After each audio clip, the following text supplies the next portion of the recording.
Welcome to the Mucked Up My Self-Care podcast. I'm Jill from New York. And I'm Linda from Tasmania. We are two moms from opposite sides of the world who are living, demonstrating, and helping moms across the world build their self-care asset bank. Ready to dive in? Messy, interrupted, imperfect, and most of all mucked up. Let's get going. Hello, hello. Hi. We have little company. Yay. Hi, Sigrid. Oh, I love Oh, when she was just talking. Oh my goodness. Hmm. Well, let's get us started with some highs and lows, Linda. Yeah, let's do it. It's Muck your up. turn first. Muck high, muck low. Let's see. Okay. I'm just coming off my birthday weekend. That was so much fun. I think that might actually be my high and my low. And it's because, well, obviously high, it was fun hanging out with all my family and the little friends that I did have that came through. But then the low is that not a lot of people came through. So, and not a lot of people actually who I thought would say happy birthday did say happy birthday. So it's a little sad on that part, but I did get to celebrate, I think, an extra 12 hours. I don't know what's the difference between us because you started my celebration at midnight I your did. time on the day. I was like, oh, it's me. It's like 12:06, and I was like with kids who were still up, full stop. And I was like, yep, it's not too early. So, yeah, that was cool to celebrate in Australia first. Tasmania birthday party, yay! Yeah, it was that was the highlight of my week. So that's awesome. So muck high, muck low for you, Linda. Oh goodness, there's lots happening. High would be we've got little like baby swim. They're not exactly swimming, but like baby water awareness classes that they basically the government gifts babies between 4 and 6 months old. Nice. So you're entitled to free lessons. Cool. The first couple of months, if you choose to. Not everybody chooses to. So she went along to that this week and loved it, even though she had napped. She hadn't had a sleep for a couple of hours. So I was like, oh, this could last 10 minutes. It's only about half an hour in the pool, and she was splashing around and giggling and talking and babbling and smiling and really loving it. So yeah, it's really so good. Yeah, and it's good to get out and interact with the world outside the four walls. And I think that's my low as well. I've been sometimes feeling a little trapped in some ways, really missing conversations with other adults. That's why I appreciate this time so much. Yeah. Because they're so important for our self-care. Really are. Mm-hmm. I know I have a few mom friends that I like to get together with and have that time where we do get to catch up on things and just I don't even know if it's venting. It's just like almost just updates in a way. Like just let me get this out because I know we haven't talked in a while. It'll just be like so easy flowing and just bring more of a full cup with those conversations and being with someone who may not understand fully but gets it a lot better than some other people do sometimes. So I know you are like the oh my gosh, you are the conversationalist in our group. Like you just rock at it. So and I know it's because it's important to you. Super important to you. But can you tell me specifically why? Because I don't even know if I know all of your gosh, I'm still figuring it out, don't worry. Definitely still figuring it out. So let me move this a little closer while I'm trying to feed. For me, it's something that I've always done since I was little. Like I always remember wanting to sit around the adults table and just listen, like not even have to say that much and just observe and listen and ask questions and just dream up stories of all sorts of parts that I took from conversations, and thinking about my great aunties. They were a huge inspiration for all of that. So my dad's mum was one of 5 sisters, and they were really close knit. Like you literally could hardly go down to the supermarket and fart without somebody being like, Beryl, talk to Gilda, who talked to Vi, who talked to, like they were really quite, probably a little bit too much in your pocket, but and they would just talk for hours and hours and hours. And I always remember that being a really fond memory growing up. And I think it just helped me create stories and in many ways relate to the world as well. And it helped me form a lot of my identity and help me belong to what they were having conversations about, and piqued curiosity and all sorts of those really heartwarming, nourishing self-care type things. Yeah. So something that happens quite naturally. It's something I can do and enjoy nearly every time. I can pick up and put down conversations fairly easily, being mum now. That's a thing I'm practicing. When are they Especially, not like, interrupted? yeah. And even having to strike up new conversations with new people. I think that's one biggie that new moms face, any mom, is when your kid meets somebody new. It's like, who gives their number first to the other mom, and are they even going to say hello, and what do you talk about, and then all that fun stuff that comes after. How do you even keep up those conversations? And and then you end up remembering the kid's name and not the mum's name, or you don't even ask what the mum's name is. Oh my God, I've been there. Yes, It's just that like kid with the green shirt's mom from the playground on this day. Yep. And you remember, you ask all about the kids and not the parent. You're like, oh, I did it again. Why do I do that? Oh. And even in my phone, I'll have, Nikki, Nikki so and so, Ben, and Bob's mum. Like, like actually have that in my phone of which child they relate to, like, because it's the easiest way for me to remember where that conversation might have been. And then I also find it quite challenging to maintain those conversations as well.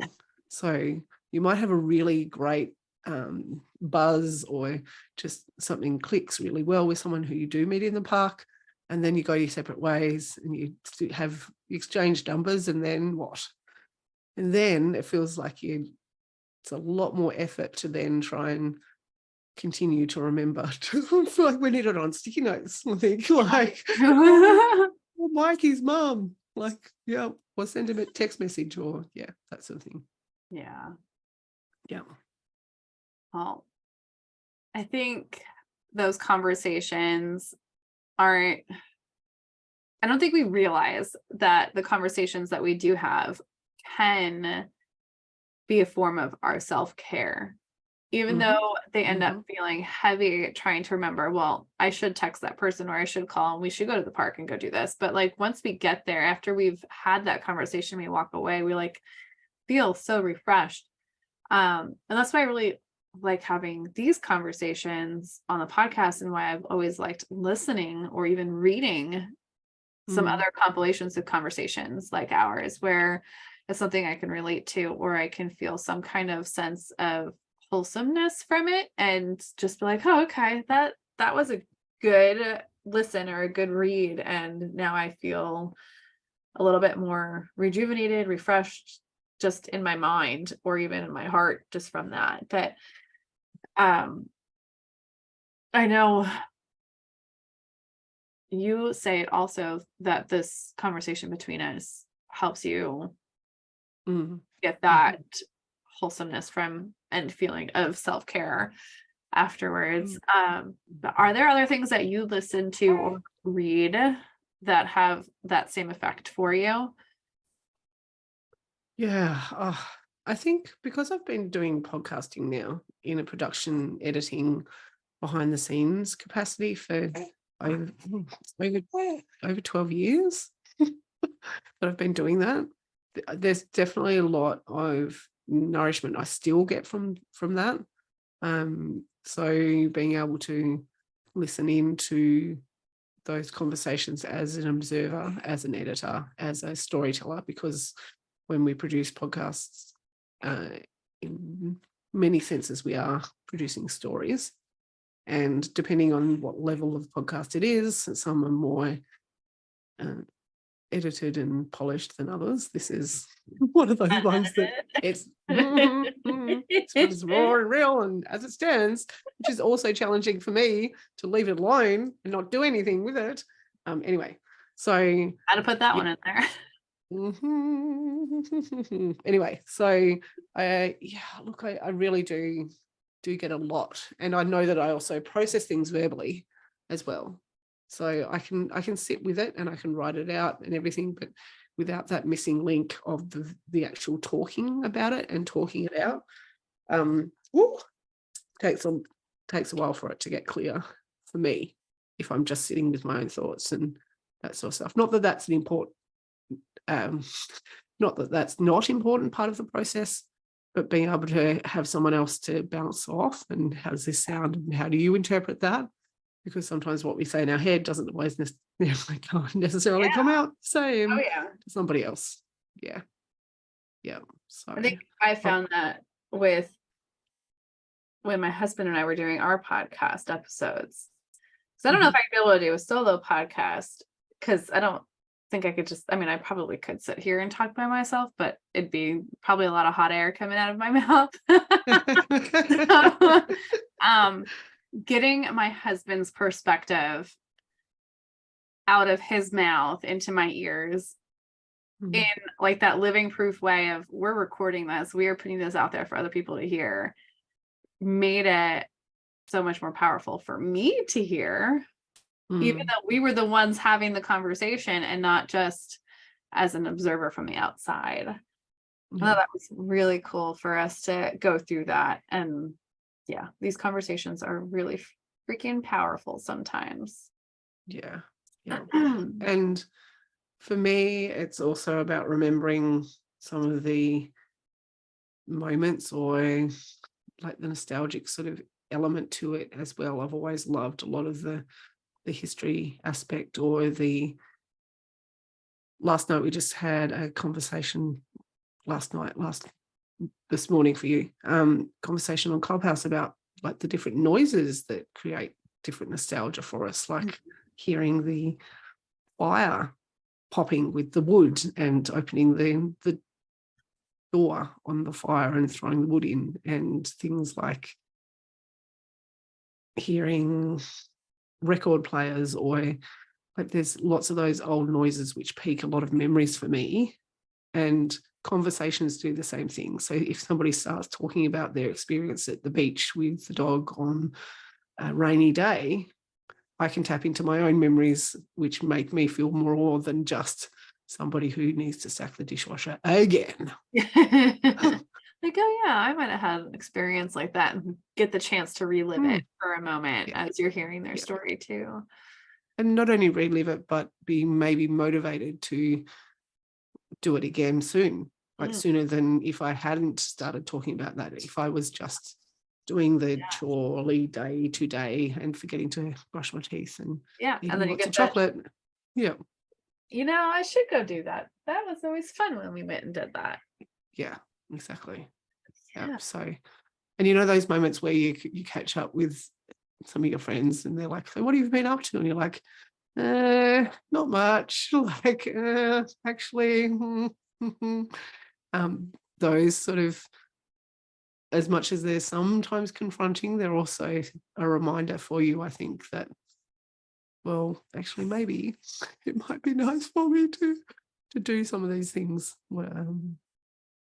that but also a reminder at the same time that no, you actually haven't been doing nothing. You've been running a household and keeping kids alive and feeding the dog and whatever else you had to do. You actually have been doing something, even though your immediate answer would be like, not much. Yeah. So why don't we talk about that part? Nobody wants to hear about that. Sorry, never mind. My mundane, yeah, I did this and then I did this, and my husband doesn't enjoy hearing that at the end of the day.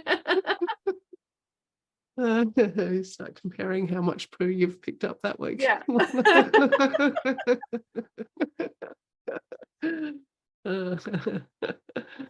Yeah.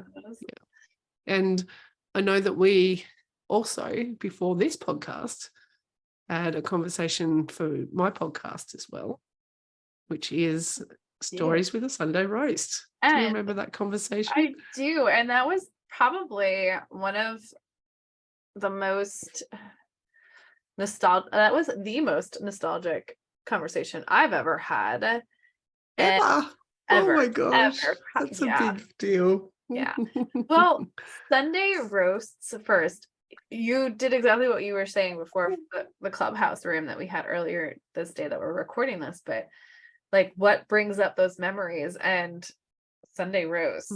I mean, not everybody might have had exactly a roast, but we all have Sunday roast stories, it feels like, especially after listening to all those episodes that you did in interviewing so many people about their Sunday roast that they remember the most.